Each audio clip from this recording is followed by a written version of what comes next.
Hi, and welcome to this introduction to Kotelnikov, the new mastering compressor from Tokyo Dawn Labs. And also its bigger brother, Kotelnikov Gentleman's Edition. Named in honor of Vladimir Kotelnikov, a pioneer of digital sampling techniques. Kotelnikov is proudly digital and makes no attempt to model classic analog design. Instead, complex and intelligent algorithms are used to provide maximum control over dynamics, with minimum added colour or negative side effects. Kotelnikov is generously provided as a free download. But for a modest license fee, you can purchase the Gentleman's Edition, with powerful extra features such as frequency-dependent ratio, and workflow enhancements such as automatic gain trim, or equal loudness bypass. Let's start with the free version, and turn the threshold knob up to reduce the threshold and start squashing the mix. The ratio control over to the right will be familiar to most engineers, controlling the amount of gain reduction applied when the signal exceeds the threshold. Notice that the gain reduction meter automatically changes scale as your gain reduction increases. Though you can also change the scale manually with the plus or minus symbols that appear at the bottom or the top of the meter when you hover your mouse over it. The meter can also be switched to show overall gain by clicking at the top, which can make it easier to judge how much makeup gain to add from the right-hand section. The soft knee control is probably also a familiar concept to engineers. With a soft knee, the ratio increases gradually around the threshold, so we have a gentler onset of compression instead of a sudden hard transition. Softer knees usually make for more transparent compression, especially with higher ratios.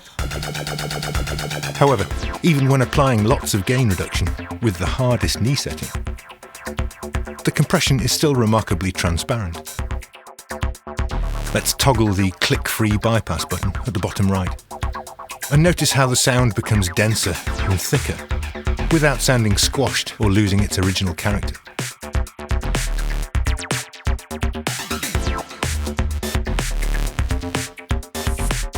There are various reasons for the transparency of the sound. Kotelnikov uses 64-bit floating-point internal precision, of course, with extreme oversampling for the sidechain to minimize aliasing. The audio signal path also makes use of oversampling. But importantly, only the delta signal is oversampled. The delta is the difference between input and output, which we can listen to by pressing the delta button to the right. Oversampling only the delta path means Kotelnikov can be completely bit transparent when no gain reduction is applied. Oversampling levels can be changed via the process quality drop-down at the top of the interface. Eco mode provides very low levels of aliasing with a very modest CPU hit, while precise mode reduces distortion to inaudible levels below -140 dB, with only a slightly increased CPU load. Users of the Gentleman's Edition can also choose the insane processing mode, which provides an internal bandwidth of around 400 kHz and essentially removes aliasing entirely. A more fundamental reason for the transparency of the sound, however, is the unique dual peak and RMS detection paths. These run in parallel, each with their own separate release setting, and the balance between them is controlled via the peak crest knob above. Let's start by turning this all the way to the left. We're now only using the peak detection path, so the RMS release knob is greyed out to indicate it no longer has any effect. And we now have true peak compression, which responds to the intersample peaks of the analog waveform, rather than just individual sample values. The peak compression is capable of extremely fast attack times with remarkably little distortion, while slower attack times can enhance snappy transients or add a powerful punch.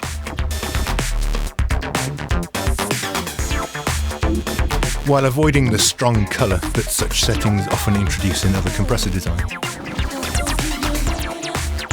Likewise, the release can go very fast without the distortion that would usually be the result. The release time is highly program dependent, becoming much faster in response to short transients to avoid overcompression effects. Peak compression on its own can be extremely useful for tracking or mixing duties, where maximum control is required with minimum distortion. Okay, now let's turn the peak crest knob to the other extreme, so we're only using the RMS detection path. And the compressor now responds only to average signal levels. This corresponds much closer to the way human beings perceive volume. So the RMS compressor will follow the overall loudness envelope without responding instantly to every peak and transient. Actually, this isn't a standard RMS algorithm with a single fixed window size. Kotelnikov uses a more sophisticated approach that ensures an optimal window size for all frequencies. So there is no need for an RMS window control. And the release time can also be much faster and more aggressive as a result. The RMS release is again highly program dependent, but this time in the other direction. The release will automatically lengthen when required to prevent pumping effects, especially during sudden pauses. RMS compression can be used on its own to gently even out dynamic changes in a vocal part, for example, and help to keep it pinned to the front of the mix. With the peak crest knob set anywhere other than the two extremes, both peak and RMS detection paths are active, with gain reduction following whichever is greater, as we can see from the LED indicators next to each release knob. And we can use the peak crest control to set the balance between the two types of compression. In mastering circles, the difference between peak and average levels, or peak to average ratio, is called the crest factor, and it provides a measure of how dynamic the program material is. Material with little or no transient content, like a heavily distorted guitar part, for example, will have a much lower crest factor than, say, an uncompressed recording of a drum kit. Likewise, a mix that has been flattened with a brick wall limiter will have a lower crest factor than the original unlimited version of the mix. Apart from its predecessor, the feedback compressor, Kotelnikov is unique in allowing the crest factor to be manipulated directly using the peak crest knob. Let's try processing a drum kit to demonstrate, with a fast attack time for firm control of the peaks. And notice the difference the peak crest knob makes. Turning it up increases the threshold for just the peak compressor, so we get a dynamic, open-sounding kit with lots of space. Set high enough, the peak compressor stops working entirely. If I turn it down, however, the peak compression starts to work harder, pushing the transients down into the body of the drums for a denser, more powerful sound.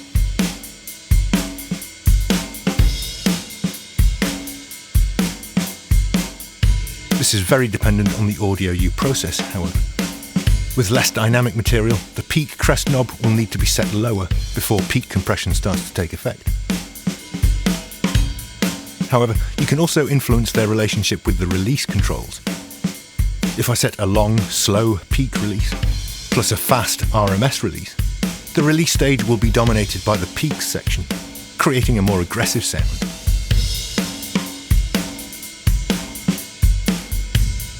But reversing these settings sounds dramatically different, with the peak compression giving way to the gentler RMS stage almost immediately after each drum hit. When processing a full mix, you can therefore tune the RMS release to control the overall dynamic shape of the music and the gluing effects of the compression. And use the peak release to control the after effects of transients like drum hits.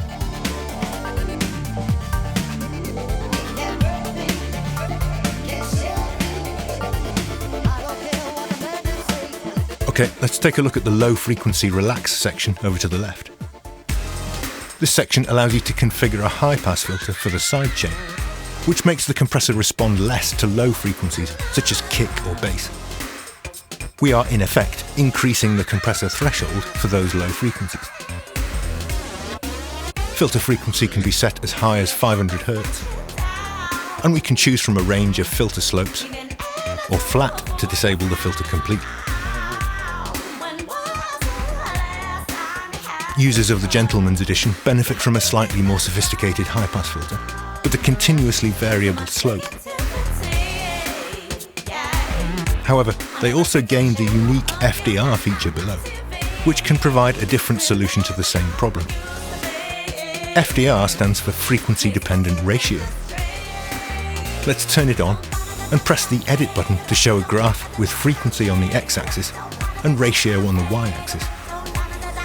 And we see a horizontal line indicating my current ratio setting of 2:1 applies equally to all frequencies. Let's turn up the amount parameter, and we see the curve start to bend in the middle as the ratio starts to reduce at the target frequency, currently 1 kHz. With the amount all the way up at 100%, our target frequency has a ratio of 1:1, so will not be compressed at all. So let's set the frequency down at about 100 Hz to target that fat baseline. And I can now use the amount parameter to control precisely how hard that bass part hits the compressor, without affecting other elements higher up the frequency spectrum. The shape of the curve can also be changed, with a sharper, more surgical bell available, and a choice of gentle or steeper shells. The amount can also be set to negative values. This doesn't increase the ratio at the target frequency, as the ratio is never higher than the setting you dial in with the ratio knob. Instead, it reduces the ratio for all other frequencies. I could therefore use a bell shape to target compression at just low-mid frequencies, perhaps to reduce boxiness. Or I could target upper-mid frequencies to control harsher elements. Or I could use the shelf settings at the other end to reduce the ratio for just the high frequencies. Or to focus the compression on just the high frequencies and reduce the ratio elsewhere. This is an incredibly powerful feature, only possible because of Kotelnikov's delta-based processing. And it can be as useful on individual channels as it is over full mixes.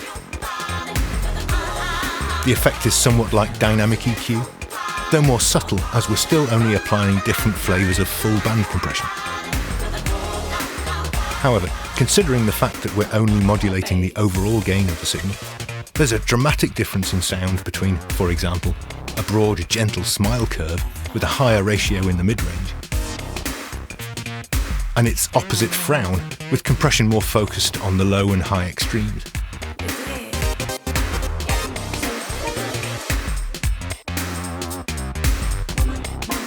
Use the FDR button to toggle the curve on and off and compare with a flat setting. When you're happy with your ratio curve, press Edit again to close the window and show the attack and release controls again. While I'm here, I'd like to point out the innocuous-looking yin and yang buttons, also only available in the Gentleman's Edition. These change the compression behaviour so that more harmonics are added during gain reduction. Turn on yin to add harmonics to low frequencies for a thicker, richer sound. Or yang to add high harmonics for a crisper, shinier sound. Or both to add harmonics evenly across the whole spectrum. These buttons only change the compression behaviour, so Kotelnikov will still be bit transparent when no gain reduction is occurring. Okay, let's take a look at the stereo processing modes at the top, which are available in both versions of the plug. If you're actually processing a mono signal, you can switch the plug to mono mode and save a few CPU cycles, which can be useful in hosts that don't provide true mono channels. With stereo signals, you also have the option to process just the sum or difference channels, otherwise known as middle or side. And you can of course use two instances to compress mid and side channels independently if required. Back in the default stereo mode, however, we find an additional stereo sensitivity section at the bottom. This is not a stereo linking control, as Kotelnikov always modulates left and right channels by the same amount to avoid stereo image shifts. In fact, with the difference parameters set to 0%, Kotelnikov tracks the sum of the two channels. So we'll tend to ignore wide stereo signals and we'll focus on the centre instead, which can sometimes make stereo imaging seem wider. Set to 100%, the compression is keyed by whichever of the two channels is louder, which preserves the original stereo width of the material, but can result in loud signals in one channel audibly ducking the signal on the other side. The Gentleman's Edition also provides an additional left or right stereo sensitivity parameter, which will give priority to one or other of the channels. Set it to either extreme to ignore the opposite channel's dynamics entirely. This might be useful when one channel has very different levels or dynamics to the other, but with most conventional stereo material, it will be best left in the middle. As with all Kotelnikov's parameters, you can click the numeric field to type in a value directly if you prefer. Okay, let's take a look at the output section to the right, which initially may appear to have an unnecessary duplication of gain controls. Actually, with conventional compression techniques, the output gain knob does exactly the same thing as the makeup gain knob, and you can use either of them to restore the level lost from compression. The extra control becomes useful when using parallel compression techniques. The makeup and dry mix knobs can be used to control levels of the compressed and uncompressed signals respectively. Then the output gain can be used to scale the combined signal. Users of the Gentleman's Edition also gain some very useful loudness matching options. Input and output levels are compared automatically, and when the ready LED glows green, you can press the trim button to apply a gain offset and match the loudness of the input signal. Alternatively, you can do it the other way around. Set the output gain manually as you would normally. Then when the ready LED glows green, the equal loudness bypass will allow you to compare your processed signal with a loudness matched version of the dry signal. Both versions of the plug come with a selection of useful starting point presets. And if you right-click the preset menu, you can save your own settings, or copy the settings to paste into another instance of the plug. Kotelnikov's presets are stored as a simple string of human-readable text, as we can see if we choose the Share State option. So presets can also be pasted into an email or into a forum post. If you need more information, you can enable interactive help hints with the question mark button at the top. Or you can open the detailed user manual via the About box. Thanks for watching.